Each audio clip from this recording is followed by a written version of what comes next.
Estimados estudiantes, bienvenidos al curso de bioquímica. En esta oportunidad, iniciando las clases teóricas, nuestro primer tema a tratar es acerca de la digestión y absorción de fuentes metabólicas, regulación del metabolismo en ayuno, en estrés. Quien les habla, soy la doctora Carolina Cucha Espinosa, ¿no?, docente responsable del curso de bioquímica. Bien, estos son los puntos que vamos a tratar a continuación y comenzaremos hablando qué cosa es bioquímica. Ya habíamos hecho una introducción hace unos días y podemos decir que bioquímica es la ciencia que estudia la química de la vida o de los seres biológicos. Otros plantean también definiciones como ciencia que estudia las modificaciones químicas que ocurren en los seres vivos, que esto lo que constituye el metabolismo, ya sea en funciones de anabolismo o catabolismo, forma parte de ello. Ciencia que también estudia las estructuras químicas de los seres vivos y las modificaciones que en ellas se realizan. Entonces, como ven, tenemos diferentes definiciones en bioquímica y todas ellas pues están relacionadas. También se habla que todo esto obedece a ciertos principios generales, como podemos apreciar en la diapositiva, que todos están formados por moléculas orgánicas, carbono, que se modifican, reagrupan e interaccionan en cada momento de su vida. El punto 2 nos dice que son partes de un sistema jerárquico en el que cada nivel de complejidad descansa sobre el nivel anterior de simpleza. La función de los biopolímeros descansa en función de los monómeros, pero es más que todos los monómeros reunidos. Un caso como es la proteína, que es funcionalmente más que la suma de sus aminoácidos. Otro caso, otro postulado, tenemos acá el 3 que dice que la vida está ligada a la unión de los componentes celulares y la membrana celular cumple con reunir a todas las partes para hacerlas accesibles unas a otras. Se puede apreciar la información contenida en el núcleo, la función enzimática mitocondrial o ribosomal in vitro, pero el movimiento, la reproducción, la respuesta al estímulo, depende que todas esas partes estén juntas, ¿no? Entonces, son todos los que se mencionan, pues, nuestros postulados en bioquímica. Y hace un momento estuvimos mencionando acerca del metabolismo, que dijimos que son dos partes, ¿no? Una anabólica o catabólica. Las anabólicas que están relacionadas, pues, con los compuestos simples que generan mayores, ¿no? Y luego las catabólicas, que son los procesos de ruptura de grandes moléculas a pequeñas moléculas, que es en este caso el ejemplo del ATP, ¿no?, del adenosintrifosfato. En las anabólicas, este proceso pues necesita aporte de energía y esta energía pues viene de la glucosa, de las grasas y de los aminoácidos. Bueno, y luego las catabólicas, la cual estábamos refiriéndonos al ATP, a este nucleótido que está formado por adenina, ribosina y ribosa, perdón, y tres moléculas de ácido fosfórico, en la cual se menciona que hay una hidrólisis del último fosfato que va a liberar energía y esta liberación de energía genera un adenosin difosfato. También podemos decir que el cuerpo humano necesita 100 gramos o solo tiene, mejor dicho, solo tiene 100 gramos de ATP. Por lo tanto, dice, necesita 40 kilos. Entonces, ¿qué tiene que pasar? Se tiene que romper y resintetizar, ¿no?, de forma activa. Entonces, una hora de ejercicio necesita pues 30 kilos más. Si la persona hace maratón, necesita ATP 65 kilos más, ¿no? Entonces, si hablamos de cuánto es lo que necesita el ser humano, necesita alrededor de 40 kilos. Y si vemos que hace algún tipo de actividad, esta cantidad de ATP pues va a tener que incrementarse. Como podemos apreciar aquí en la imagen, ¿no?, los diferentes macronutrientes y el almacenamiento de la energía en la cual los diferentes procesos catabólicos, como por ejemplo, que es lo que vamos a estar viendo en el curso, que las proteínas, los polisacáridos, los triglicéridos, cada uno de ellos va a ser convertido a sustancias simples. Y por ejemplo, vemos acá que las proteínas que son convertidas a aminoácidos, polisacáridos a glucosa, los triglicéridos a ácidos grasos, todo ello en diferentes vías metabólicas van a terminar produciendo lo que se conoce como acetilcoenzima A. Y este acetilcoenzima A va a participar en lo que se llama el ciclo de Krebs para obtener ¿qué cosa? ATP y agua.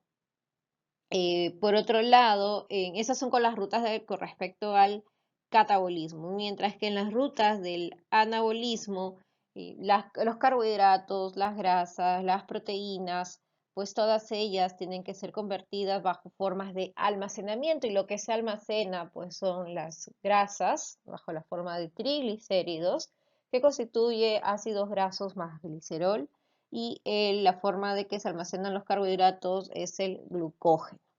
En la siguiente imagen podemos apreciar la composición del ATP, que estabas mencionando que estaba conformado por adenina, ribosa y los tres fosfatos, ¿no? Entonces, esto es, y que dijimos que el último fosfato era el que se liberaba y terminaba produciendo el nombre de ADP, ¿no? O adenosín difosfato. Entonces comenzaremos hablando acerca de los procesos de digestión y absorción de estas vías metabólicas. Comenzaremos mencionando los carbohidratos, ¿no? Los carbohidratos es los que obtenemos la alta fuente de energía. Aquí podemos apreciar el ejemplo de algunos de ellos, la amilosa, lactosa, trealosa, amilopectina, ¿no? Recordando, por ejemplo, que el almidón, que es el carbohidrato que uno más consume, que está formado por amilosa y amilopectina. En las flechas lo que se señala son los enlaces glucosídicos, porque se hablan de enlaces glucosídicos de tipo alfa, de tipo beta. Y vamos a ver en la siguiente diapositiva acerca de las fuentes de estos carbohidratos, los enlaces que se tienen. Podemos apreciar los carbohidratos más conocidos, han puesto acá en esta tabla, como por ejemplo la fructosa, que está ubicada en las frutas, en la miel, la glucosa, que está en las frutas, en la miel, en las uvas, la amilopectina, ¿no? Que estábamos mencionando, la amilopectina, la amilosa, que es proveniente del almidón, ¿no? Que es la forma que está pues los carbohidratos, ¿no? En las plantas, por eso vemos acá la amilopectina, ¿no? Papa, arroz, maíz, pan, la amilosa en el azúcar, la sucrosa está en el azúcar, en los postres, en los dulces, bueno, la trealosa, champiñones frescos y la lactosa en la leche y derivados. Y cada una de ellas, como ustedes pueden apreciar, tienen sus enlaces glucosídicos, ya sean enlaces alfa o beta. El hecho de llamar un enlace alfa glucosídico o beta glucosídico, esto está en relación a la posición que se va a encontrar, ¿no? Dice que si está por debajo del carbono quimérico es alfa y si está por encima de este carbono en enlace estaría un enlace de tipo beta glucosídico. Bien, entonces ahora para romper también a estos carbohidratos que están unidos por estos enlaces glucosídicos, pues necesitamos de enzimas. La clásica es hablar de la enzima de la lactasa, ¿no? Justamente hay una deficiencia que se produce, la falta de esta enzima va a generar una enfermedad llamada intolerancia a la lactosa, ¿no? Con aquellas personas en la cual al tomar leche comienzan a tener síntomas como de diarrea, flatulencias, etcétera, ¿no? Y esto se debe pues a la deficiencia de esta enzima lactasa.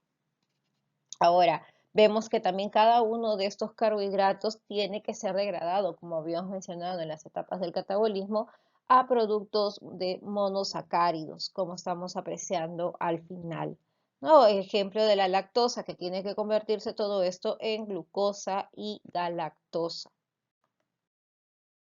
Entonces, este es un pequeño resumen, porque eso también lo vamos a llevar ahora cuando comencemos el capítulo de carbohidratos. Vamos a detallar punto por punto. Pero aquí ya adelantándonos, como mencionábamos que nuestra dieta, un alto porcentaje para obtener la fuente de energía es a través de los carbohidratos. Estos carbohidratos que pueden ser bajo la forma de almidón, eh, que es de las plantas, y el glucógeno, que es de los animales. Entonces, estos carbohidratos que son los polisacáridos van a ser degradados a nivel de donde en la boca que tenemos la amilasa salival, ¿no? Entonces va a ser degradado un porcentaje y este porcentaje que va a ser degradado por la saliva tiene que seguir su curso, pasa a esófago, a nivel del estómago y ya comienza a nivel ya de los intestinos, ¿no? Como podemos apreciar, tenemos ya lo que corresponde a la amilasa pancreática. Entonces aquí ya comienza todo el proceso de la degradación. Ahora, luego tenemos que estos carbohidratos van a ser convertidos en lactosa, en maltosa, en sucrosa, que ya los habíamos estado mencionando, y esta sucrosa o sacarosa también se le conoce, va a tener que ser convertida a monosacáridos como estamos apreciando, porque estos elementos de lactosa, maltosa y sucrosa son los disacáridos. Entonces estos disacáridos van a tener que ser degradados. Bueno, entonces estábamos mencionando que también estos disacáridos que van a tener sus enzimas ubicadas en la zona del borde en cepillo, entonces van a ser degradados a monosacáridos, ¿no? Glucosa, glucosa, galactosa, la maltosa son dos moléculas de glucosa y la sacarosa que es glucosa y fructosa. Cada uno de estos monómeros van a tener que ingresar hacia el interior del epitelio del intestino y para eso ingresan a través de unos transportadores, como estamos apreciando acá, ¿no? Unos transportadores que son dependientes de sodio, que es esta de la CGLT1 o los GLUT, ¿no? Los transportadores de glucosa. Entonces van a ingresar a través de estos transportadores y la forma de monómeros y de esta manera van a tener que ser todos ellos, como ven ustedes, convertidos a glucosa. En el caso de la galactosa, pueden apreciar que la galactosa pasa directamente y esta después va a salir del borde de la misma célula del epitelio intestinal y sale a través de los otros tipos de transportadores que son los GLUT2, ¿no? Que están a nivel de las células epiteliales y sale por acá hacia dirigirse hacia los capilares. Acá también podemos apreciar que la fructosa que ingresa, ya sea por el GLUT, el SGLT1, esta fructosa también va a ser convertida a nivel de glucosa y todas ellas terminan saliendo a nivel de los receptores de GLUT2 para ir hacia la zona de los capilares, o sea, van hacia sangre, ¿no? Bajo la forma todo ello de glucosa. Bueno, entonces este es el transporte, ya lo que estábamos mencionando, que por ejemplo en la SGLT1 puede pasar la glucosa, galactosa, ¿no? A nivel de la parte de la membrana en borde en cepillo. En el cuanto a la glucosa, galactosa, fructosa también pasan por el GLUT5 y todas ellas son convertidas luego en glucosa y esta glucosa va hacia la zona de los capilares y habíamos mencionado que para la salida de estas sustancias es a través del GLUT2. A continuación hablaremos de los lípidos. En cuanto a los lípidos, podemos mencionar que dentro de los componentes, la forma de almacenamiento de los lípidos es a través del triacilglicerol y el otro componente importante son los fosfolípidos, que también los vamos a mencionar durante la teoría. Estos fosfolípidos, uno de ellos son los componentes principales pues, de la membrana celular y estos fosfolípidos también, uno de ellos es un componente principal de lo que es la formación del surfactante, que hay una enfermedad llamada del recién nacido, una enfermedad de la membrana hialina, que ya lo comentaremos en su momento cuando nos toque este capítulo. Lo que podemos mencionar también de los lípidos es que la dieta en cuanto a los lípidos constituye pues alrededor del 30 al 40%, siendo una gran cantidad bajo la forma de triglicéridos. Se menciona que es más del 90%. Y que estos triglicéridos, o bueno, están formados por ácidos grasos de cadenas largas que están compuestos por más de 12 carbonos, entre carbonos 16, 18, 20. Hay también ácidos grasos de cadena media, pero son poco frecuentes encontrarlo en los alimentos, que están formados entre 8 a 12 cadenas de carbono, ¿no? 12 carbonos. Y uno de ellos, donde se puede encontrar en qué alimento, el coco, ¿no? Y los ácidos grasos, que son de cadenas cortas, que van de 2 a 3 a 4, que esta generalmente lo vamos a encontrar más en las heces como producto de degradación en las bacterias, ¿no? Que están presentes a nivel del colon. Para mencionar un poquito acerca de los lípidos, es importante decir que ellos forman parte para la formación de las vitaminas liposolubles A, D y K, ¿no? Entonces, la hidrólisis de los lípidos es a través de las micelas. Como podemos apreciar en la siguiente imagen, en cuanto a la digestión y la absorción de los lípidos, la dieta, ¿no?, que consumimos, que contiene la grasa, y mencionábamos que es una gran cantidad de los triglicéridos, esos triglicéridos van a ser convertidos en unas gotas, ¿no? Pero para ello necesitamos de quién, de la vesícula biliar, la cual va a liberar qué cosa, estas sales biliares. Entonces, con estas sales biliares los vamos a convertir en estas gotas emulsificantes.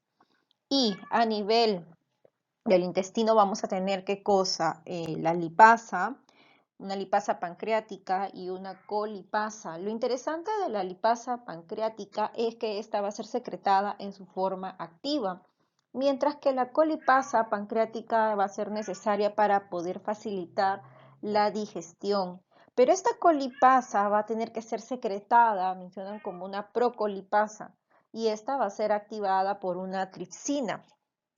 Entonces, la colipasa se va a tener que unir a la grasa de la dieta y también a la lipasa para poder permitir qué cosa, que los triglicéridos entren al sitio activo de la enzima, de la lipasa, para que pueda ser hidrolizado. Cuando se producen estos procesos de la hidrólisis de estos ácidos grasos, bueno, la dieta, las grasas de las dietas se van a convertir en estos ácidos grasos libres y monoglicéridos, como podemos apreciar. Y estos monoglicéridos y estos ácidos grasos van a tener que también llegar hacia la zona del lumen, el intestino, como vemos acá, de la zona del borde en cepillo, en la cual vamos a tener aquí la formación de ¿qué? De micelas mixtas, ¿no?, que se han producido, como habíamos mencionado, con la ayuda de las sales biliares. Entonces, a través de estas micelas es que vamos a tener ¿qué cosa? Formación de monoglicéridos, ácidos grasos libres nuevamente, para que puedan ir bajo la forma de los triglicéridos, ¿no? Ahora, a estos triglicéridos se les van a agregar también lipoproteínas, porque sabemos que las grasas no pueden andar por el torrente sanguíneo, ¿no? O sea, son insolubles. Entonces, para eso necesitan la ayuda de proteínas que van a ser como transportadores, por decirlo así. Entonces, esto se va a presentar con los kilomicrones, ¿no? Entonces, este proceso de la formación de los triglicéridos de los kilomicrones se va a producir a nivel del enterocito, y son los triglicéridos los cuales se van a tener que liberar y se van a dirigir hacia la linfa. Y posteriormente estos kilomicrones, en la cual están formados pues por triglicéridos, colesterol en una pequeña cantidad y también proteínas o apoproteínas, dentro de las cuales en su mayor composición tenemos a la apoproteína B48. Entonces esto vamos a hablarlo en un momento, de la formación de los kilomicrones.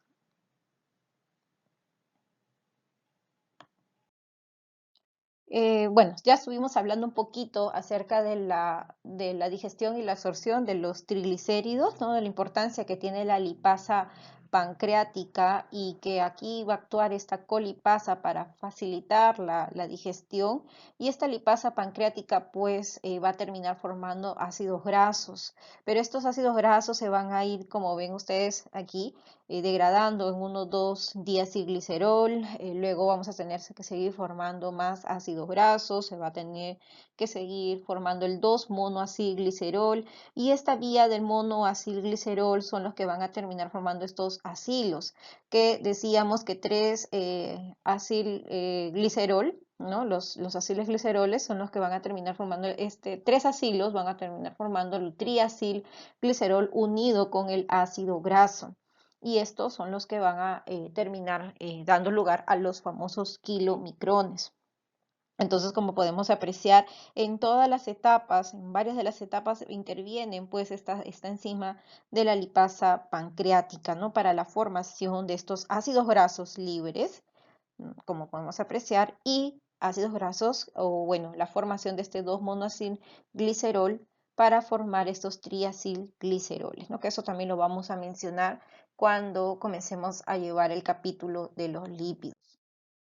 Es otro punto interesante es mencionar esta formación también de los kilomicrones, que brevemente lo diremos. Es que una parte se forma en el retículo endoplasmático rugoso, la cual se forma esta proteína densa, y esta proteína densa está formada pues por esta apoproteína B48, que la podemos ver acá, y también se está uniendo, dice, a una proteína de transferencia microsomal del triglicérido, ¿no?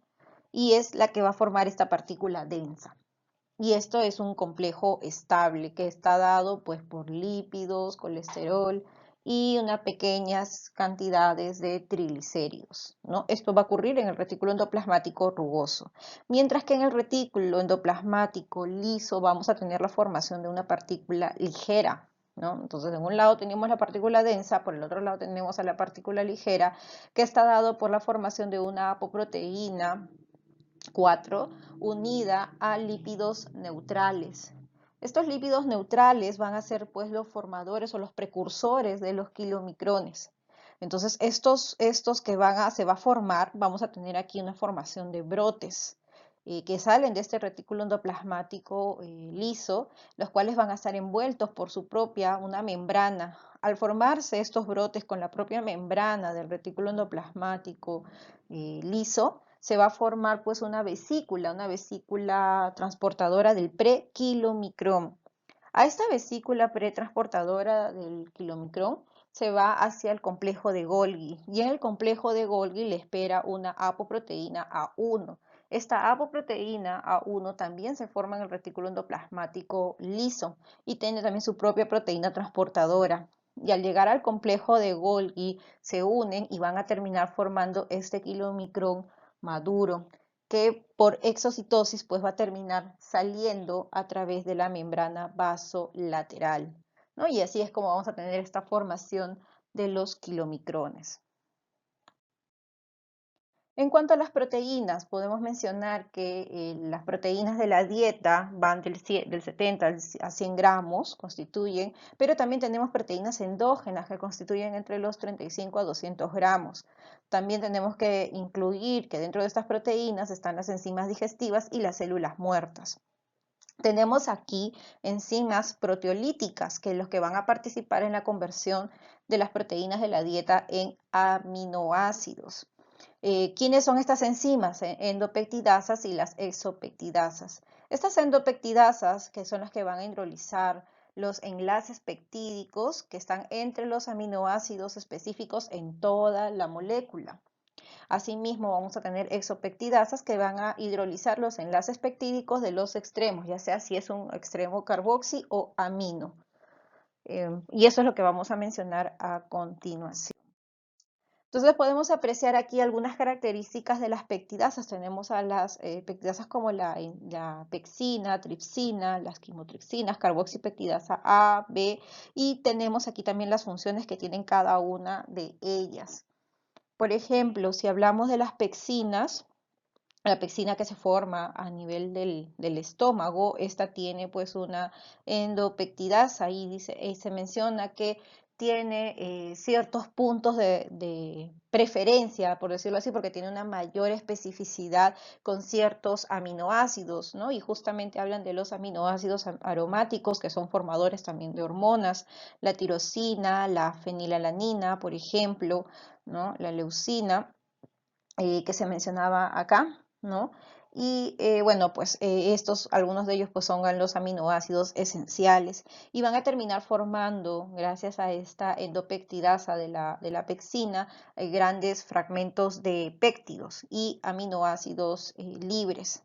Por otro lado, también tenemos a la tripsina, ¿no? Que también actúa como una endopeptidasa que va a tener cierta predilección por algunos aminoácidos como la arginina y la lisina, y estas van a terminar formando oligopéptidos, como podemos apreciar. También tenemos carboxipeptidasas, pero estas carboxipeptidasas necesitan ¿de quién? De la tripsina, ¿no? Para poder activarse, porque entonces eso quiere decir, y de esta manera pues van a cumplir la acción de estas exopeptidasas y van a, como podemos apreciar, van a poder romper las zonas terminales carboxi de ciertos aminoácidos. ¿Y qué es lo que va? Como la valina, leucina, isoleucina y alanina. ¿Y qué es lo que nos van a producir? Aminoácidos libres. Entonces, como parte de la digestión y absorción de las proteínas, podemos apreciar pues que tenemos proteínas exógenas que vienen de la dieta y proteínas que se forman, ¿no? Que son las proteínas endógenas. A nivel del estómago tenemos a la presencia de esta pexina, ¿no? En la cual también va a producir una hidrólisis de las proteínas de la dieta, pero esta es en una pequeña cantidad porque solamente va a producir una hidrólisis de un 10 al 15%. Y luego vamos a tener que a nivel de las proteasas pancreáticas, que son las que van a romper más a estas proteínas, ¿no? Gran parte de estas proteínas, por lo tanto, se van a convertir en aminoácidos y en di y tripéptidos. Ahora, debemos tener en cuenta que también para que actúen las enzimas de las proteasas pancreáticas, aquí también se va a liberar el bicarbonato. ¿Por qué? Porque cuando salen del estómago salen todavía con ácido y por lo tanto un pH bajo. Entonces aquí tiene que liberarse el bicarbonato para tratar de compensar este pH, ¿no? Lograr el pH ideal y puedan actuar estas proteasas.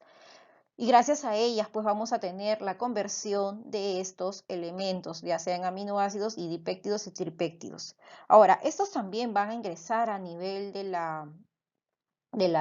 enterocito, como podemos apreciar, a través de ciertos transportadores, que bien pueden ser dependientes o independientes de sodio, o estos dipéptidos y tripéptidos van a ingresar a través de este transportador PECT1, ¿no? Y bueno, al ingresar al interior, estos van a terminar convirtiéndose, porque vamos a tener peptidasas intracelulares, van a terminar convirtiéndose en aminoácidos, los cuales van a salir hacia el torrente sanguíneo.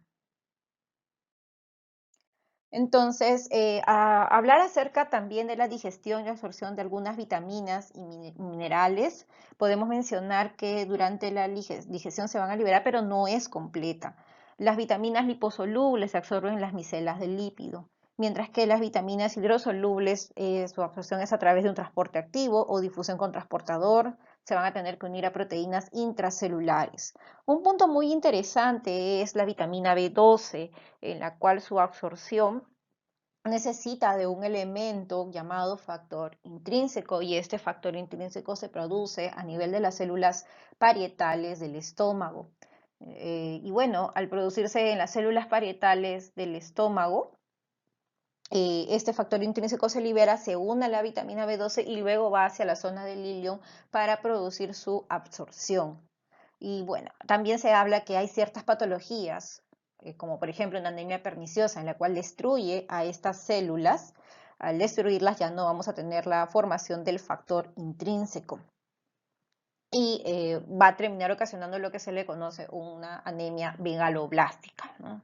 Y esta anemia megaloblástica, si es que es producida o si es ocasionada por ciertos anticuerpos que van a terminar ocasionando daño o destrucción de las células parietales que están ubicadas en el estómago, pues será una anemia perniciosa. Pero también hay otras causas, como por ejemplo algunas patologías de estómago que se mencionan también en la literatura. Por eso que cuando uno tiene una anemia megaloblástica, lo primero que uno debería hacer es una interconsulta a gastroenterología. Nosotros los médicos solicitamos esa interconsulta ¿para qué? Para hacer búsqueda, ¿no? A nivel de estómago, que algo debe estar pasando, por ejemplo, una neoplasia podría ser, y esto puede estar generando esta deficiencia de vitamina B12.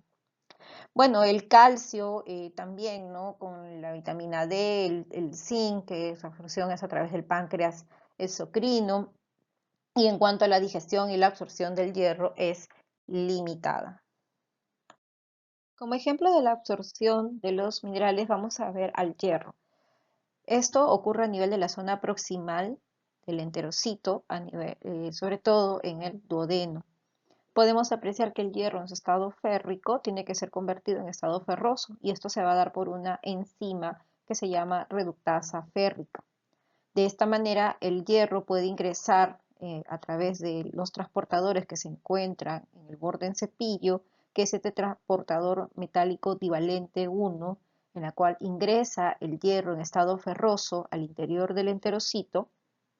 Asimismo, el grupo EM, también va a ingresar a través de su propio transportador en el enterocito en la zona del borde en cepillo. Y este EN, a través de una hemooxidasa, se va a convertir, o bueno, va a liberar el hierro en estado ferroso, ¿no? Entonces, por ambos sitios tenemos hierro en estado ferroso. Este hierro en estado ferroso en el interior del enterocito se va a convertir también en hierro en estado férrico, en la cual se va a unir hacia dónde, hacia la ferritina, que es la forma de almacenamiento que tenemos del hierro, y esto se puede dosar, ¿no? La ferritina la podemos nosotros dosar a través de las pruebas de sangre. El resto del hierro en estado ferroso se va a ubicar a partir de este transportador, en la cual se va a unir a una sustancia llamada efaestina. Ahora, al unirse a este transportador de hierro vasolateral con la efaestina, van hacia la sangre en este estado ferroso. La efaestina lo que va a hacer es convertir a este hierro en estado ferroso en estado férrico. Y de esta manera, con el en estado férrico, va a poder transcurrir por el plasma y se va a unir a su proteína transportadora, que es la transferrina, que es otra sustancia que también la podemos dosar en el laboratorio. Y bueno, esta efaestina, para mencionar un poquito acerca de ella, es la que se va a encargar de la liberación del hierro desde las células, ¿no? Por eso que mencionábamos que la ayuda de ello va a conllevar a que el hierro en estado ferroso se convierta nuevamente en estado férrico. Importante mencionar ello porque la anemia por deficiencia de hierro, ya sea por una ingestión inadecuada, por una pérdida excesiva o por una utilización inapropiada del hierro, pues es una de las enfermedades más prevalentes que se ve en la consulta médica. Bien, otro punto para mencionar, ya uniendo hace un momento lo que mencionábamos, la digestión de los carbohidratos, las grasas y las proteínas. En este esquema podemos apreciar la unión de estos tres elementos, ¿no? De estos tres macronutrientes. Tenemos aquí la glucosa a través del procedimiento de la glucólisis. Esta glucosa, que está formada por 6 carbonos durante el proceso de la glicólisis que se produce en la citoplasma de las células, se va a terminar convirtiendo en piruvato. Este piruvato, que son 2 moléculas de piruvato que están formadas por 3 carbonos. Ahora, estas moléculas de piruvato también van a perder un carbono para dar lugar a la formación de la acetilcoenzima A. Esta pérdida se le conoce con el nombre de la descarboxilación del piruvato, y esto se va a producir en condiciones aeróbicas dentro de la mitocondria. Por otro lado, también tenemos que esta acetilcoenzima A es la que va a participar en el ciclo de Krebs, y aquí es donde va a perder sus 2 últimos carbonos en condiciones también aeróbicas. Recordar que el ciclo de Krebs se produce también a nivel de la mitocondria. Aquí es donde se va a producir una alta cantidad o generación de ATP. Y este último proceso lo va a compartir también con el metabolismo de las grasas y las proteínas. En cuanto a la formación del ATP a partir de las grasas, como dijimos hace un rato, la mayor cantidad de la dieta grasa lo constituyen los triglicéridos, más del 90%, y estos triglicéridos están formados por ácidos grasos. Los ácidos grasos van a ser catabolizados mediante el proceso de la beta-oxidación. Y en este proceso de la beta-oxidación, que termina siendo cíclico, va a ir perdiendo el ácido graso dos carbonos, que son las acetilcoenzima A. De esta manera los va a ir formando, ¿no? Esta acetilcoenzima A, que van a participar también en la descarboxilación oxidativa del piruvato, que es el metabolismo de los carbohidratos. También esta acetilcoenzima A va a participar en el proceso del ciclo de Krebs. En cuanto a los aminoácidos, sabemos que las proteínas, que es el elemento principal, estas van a tener que ser degradadas en la forma de aminoácidos. Entonces, estos aminoácidos tienen que producirse procesos de desaminación, en la cual, que constituye la formación del esqueleto carbonado que tiene que ser metabolizado en alguna etapa, ya sea del ciclo de Krebs, a nivel del piruvato o también a nivel de la acetilcoenzima A. En este caso, a nivel de la acetilcoenzima A, es a través de estos aminoácidos, como podemos apreciar, que son aminoácidos glucogénicos y cetogénicos. Entonces, estos grupos aminos de estos aminoácidos van a ser trasladados al riñón bajo la forma de urea y como glutamina. Y de esta manera van a ser eliminados en la orina, tanto como urea y amoníaco. En cuanto a la regulación del metabolismo, podemos mencionar aquí que para ello participan diferentes hormonas, como estamos apreciando acá, dentro de las cuales tenemos a las hormonas del cortisol, las hormonas tiroideas y la adrenalina, cada una de ellas con diferentes actividades que cumplen, ¿no? Como las estábamos mencionando aquí.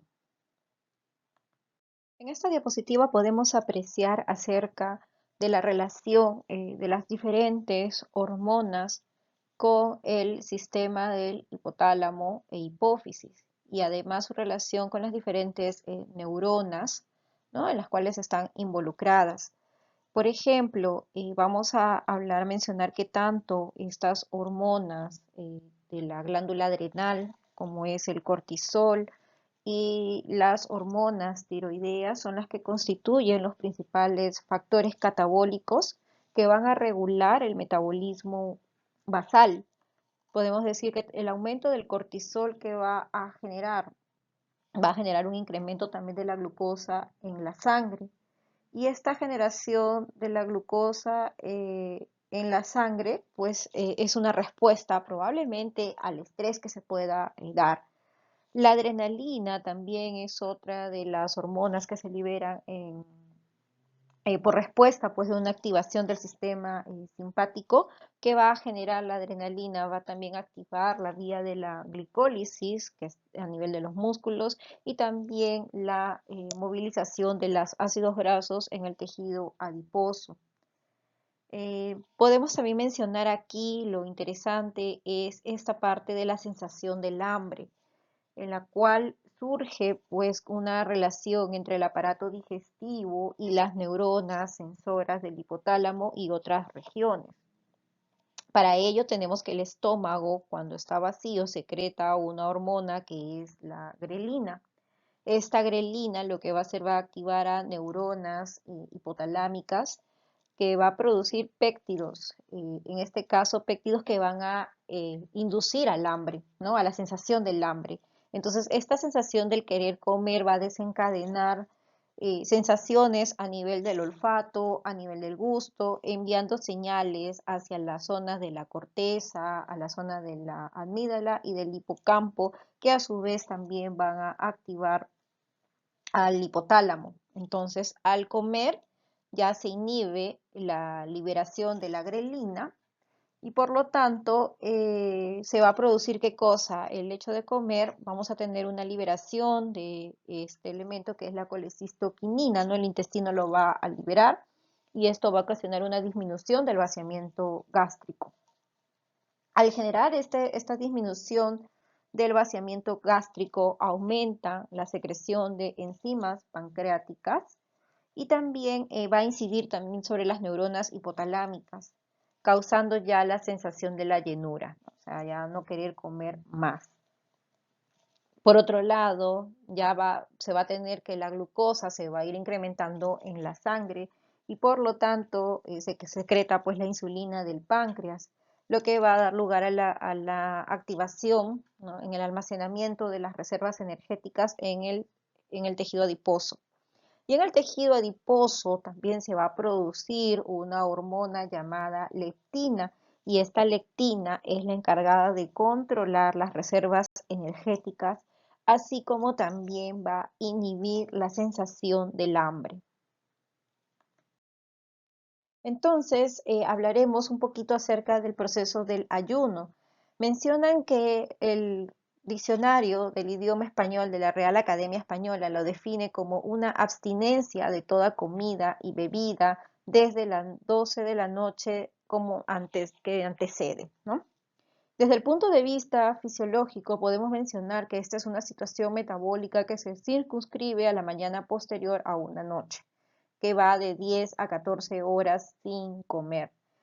Ayuno también es un término muy utilizado en las pruebas de laboratorio. Una de las pruebas de laboratorio que sí necesita ayuno es la prueba de la glucosa. Cuando queremos hacer el diagnóstico en diabetes mellitus, nosotros siempre recomendamos ayuno de 8 horas, ¿no? Porque eso también es siempre la consulta de los pacientes, ¿no? El ayuno que yo tengo que realizar, de cuánto tiempo tiene que ser, qué cosa puedo comer. En el caso de la glucosa, lo que se le aconseja al paciente es que puede tomar líquidos, pero solo agua, nada de azúcar, café, té o algún otro tipo de bebidas, solamente puede tomar agua hasta el momento de la toma de muestra, ¿no? Entonces, es una de las pruebas de las cuales sí o sí necesita del ayuno. Gran parte de las pruebas actualmente ya se está dejando un poco de lado esto del ayuno, o por lo menos por decirlo así, ayuno entre comillas, ¿no? De 2 a 3 horas para algunas pruebas, como por ejemplo un hemograma, ¿no? Entonces, y hay otras pruebas que no necesitan ayuno, como por ejemplo la hemoglobina glicada. En esta diapositiva vamos a observar las vías metabólicas que se activan durante el ayuno. Como podemos apreciar, después de la última ingesta, posterior a las 6 horas, en la cual se tienen ya valores de insulina disminuidos, se va a producir el proceso de la glucogenólisis y también el proceso de la lipólisis, en la cual la lipólisis consiste en la hidrólisis de los triglicéridos que se van a convertir en ácidos grasos. Estos ácidos grasos, que van a necesitar de proteínas para su transporte, se van a convertir también en una fuente de energía para ciertos tejidos que lo necesitan, como el corazón, el músculo esquelético. Mientras que en el cerebro, con la cual tiene neuronas que son muy sensibles o necesitan de la glucosa, y los hematíes, que también son dependientes de glucosa, se van a favorecer a través de esta glucogenólisis. Esta glucogenólisis va a tener un tiempo de acción corta, que es alrededor de 10 a 12 horas, porque posteriormente a ello se va a activar el proceso de la gluconeogénesis. Este proceso de la glucogenólisis es dependiente del hígado, ¿no? Entonces, luego de ello es complementado por esta gluconeogénesis, y ya pasado a días o unos días, como se ve acá en la diapositiva, que se describe después de 30 horas o más allá de ello, ya vamos a tener ya la activación del proceso de la cetogénesis, o sea, formación de cuerpos cetónicos. Esto es producto de la oxidación de los ácidos grasos. Podemos mencionar también que si vamos a describir como un ayuno breve, sería dentro de las primeras 24 horas. Y cuando ya hablamos de un ayuno de 24 a 48 horas, en la cual ya se activaron las vías anteriormente descritas, cabe destacar pues que el ayuno, al disminuir los niveles de la glicemia, se van a activar a nivel del sistema nervioso central, como mencionábamos, estas neuronas que son sensibles a la glucosa, y van a responder pues las neuronas simpáticas. Para ello van a producir la norepinefrina, que a nivel del estómago, ya habíamos mencionado esto anteriormente, vamos a liberar a la grelina, y esta secreción de la grelina estimula a la hormona del crecimiento para tratar de mantener los niveles de glucosa. Asimismo, ya en esta etapa ya se utilizan también otros sustratos, ¿no? Como parte de la gluconeogénesis, como son aminoácidos que provienen de los tejidos, eh, que puede ser del músculo, del intestino, ¿no? Tales como la alanina, la glutamina, y también el lactato, que viene de la vía de la glicólisis anaeróbica, o conocida como ciclo de Cori, ¿no? Este lactato que es liberado a nivel del músculo.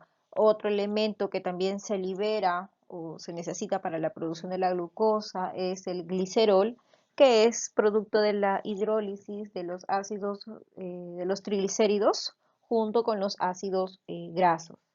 Y pues esto va a ser por una acción de una enzima que está a nivel del hepatocito, que se llama una lipasa hormonosensible.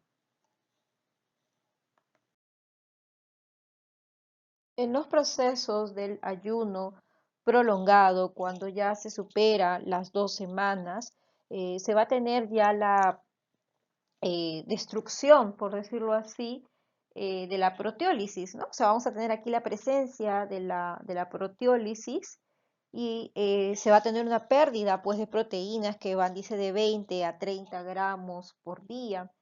Y ya en las 3 semanas hay una disminución de la excreción del nitrógeno ureico.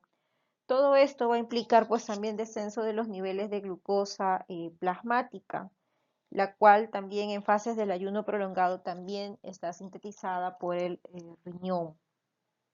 Ahora, en estos procesos de proteólisis que estamos mencionando, pues se reduce también al mínimo la producción del amonio. ¿Por qué? Porque se necesita el amonio para poder eliminar por la orina el exceso de los cuerpos cetónicos que se van a ir formando. Ahora, estos cuerpos cetónicos, como ya estuvimos mencionando, son producto del proceso de la beta oxidación de los ácidos grasos.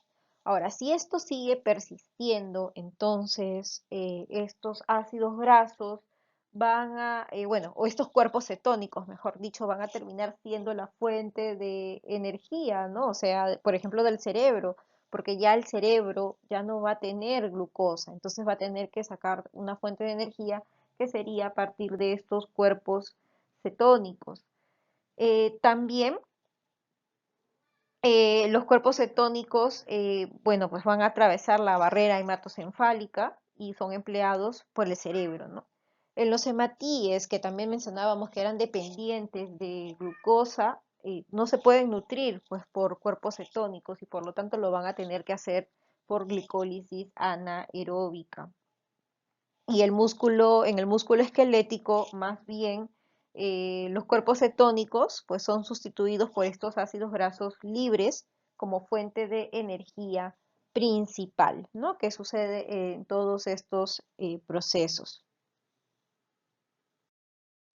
Bien, también vale resaltar ahora en las situaciones de estrés que puede producirse en una infección, en un traumatismo, en un tipo de quemaduras, etcétera. No todas ellas van a producir activaciones en diferentes mecanismos, como podemos apreciar a nivel del sistema simpático adrenal, ¿no? La liberación de hormonas como la adrenalina, noradrenalina, el sistema del hipotálamo, la hipófisis, las glándulas adrenales como la adrenocorticotropina y el cortisol, que ya lo estuvimos mencionando, porque el cortisol también produce incremento de glucosa, los procesos inflamatorios, en las cuales también van a dar lugar a la liberación de ciertas sustancias que se van a producir a nivel de los leucocitos, el estado infeccioso y el estado oxidativo, ¿no? Como se describe en la diapositiva.